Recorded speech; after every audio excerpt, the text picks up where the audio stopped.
లేదు.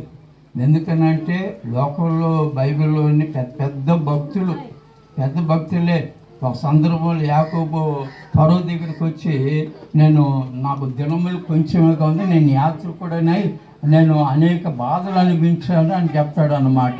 కాబట్టి లోకంలో మన జీవితం ఎట్లుంటుంది అంటే పరదేశంలో మనం తీసుకునేటప్పుడు డెడ్ బాడీని ఈ పాట తప్పనిసరిగా పాడతారు. ఏ పాట అంటే పరదేశంలో ప్రియులారా మన పురమిది గాది ఇప్పుడు అని అంటారు. కొంతమందికి ఆ పాట భలే ఇష్టం. ఒక ఆయన అన్నాడు, లాజరు ఆయన ముసలాయన, పెద్ద ఆయన 90 సంవత్సరాల పైన, అయ్యా ఆ పాట వినాలని ఆశ ఉంది నాకు, రోజు వినాలని. రోజు పాడే పాట కాదండి ఇది, సందర్భం వచ్చినప్పుడు పాడే పాట అని చెప్పేవాడు నేను. కాబట్టి ఈ లోకంలో మన పరదేశం అంటే మన సొంతదేం కాదు. ఇది మన సొంతది అనేది ఒకటి ఉంది అన్నమాట. పరలోకం అనేది సొంతది, అది గమనించాలి. చాలా వచనాలు ఈ విషయాన్ని గుర్తు చూస్తాం. కీర్తనల గ్రంథము 119వ కీర్తన 19వ వచనంలో అంటాడు. చదవండి ఒకసారి. మనం గమనిస్తే నేను 2-3 వచనాలు చదివి ముగిస్తాను. కీర్తనల గ్రంథము 119 కీర్తన 19వ వచనము, అలాగే కీర్తనలు 119 54 వచనంలో కూడా అంటాడు అన్నమాట. 119:19 నేను భూమి మీద చాలా అండి, నేను భూమి మీద ఎలాగున్నానంటే పరదేశం ఉన్నా. అంటే ఆయన ఒకడేనా, నేను కూడా పరదేశనే, మీరందరూ కూడా పరదేశులే. పరదేశంలో అంటే అర్థం ఏంటంటే ఫారినర్స్ అన్న అర్థం అనమాట. వీఆర్ స్ట్రేంజర్స్, సోజన్స్ అనమాట అర్థం అది.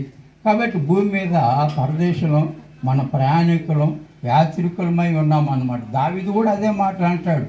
కీర్తనల గ్రంథము 1 దినవృత్తాంతం 29వ అధ్యాయం 15వ వచనంలో గమనిస్తే అది కూడా ఆయన అంటాడు అన్నమాట.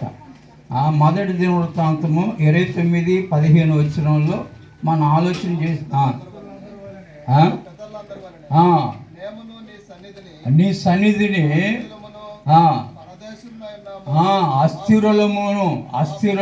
అస్థిరులము అంటే స్థిరంగా ఉండేవాడు ఎవడునూ లేడు. పరదేశం కానీ ఈ ఆలోచన ఉండదు మనుషులకి. ఇక్కడే పర్మనెంట్గా ఉంటాము అనే ఆలోచన ఉంటుంది, కానీ ఎప్పుడోసారి మనం విడిచిపెట్టాలనే ఆలోచన అనేది ఉండదు. అది 1 దినవృత్తాంతం దావీదు చెప్తున్నటువంటి మాట అన్నమాట. అలాగే విశ్వాసులు కూడా అదే విశ్వాసాన్ని ఒప్పుకొని వాళ్ళు మృతి చెందారు. హెబ్రీయులకు రాసిన పత్రిక చదవక్కర్లేదు, 11:13 వచనంలో అంటాడు. అలాగే ఇందాక చెప్పాను 119:54లో కూడా యాత్రికుడనే ఈ గుడారములో బస చేస్తూ నీ పాటలు పాడేదాన్ని కట్టడలు హేతువాయినని అంటాడు అన్నమాట. కాబట్టి లోకంలో మనం ఏ స్థితిలో ఉన్నామని అంటే పరదేశం. కాబట్టి భౌతిక మరణం అంటే శరీరాన్ని విడిచిపెట్టడము. రెండో విషయం ఏంటంటే లోకంలో ఎట్టున్నామని అంటే పరదేశం అంటే మన సొంతత అనేది కాదు, శరీరం అనేది గుడారం లాంటిది అన్నమాట. మూడో విషయం ఏంటంటే చనిపోయినటువంటి వారి పరిస్థితి ఏంటి?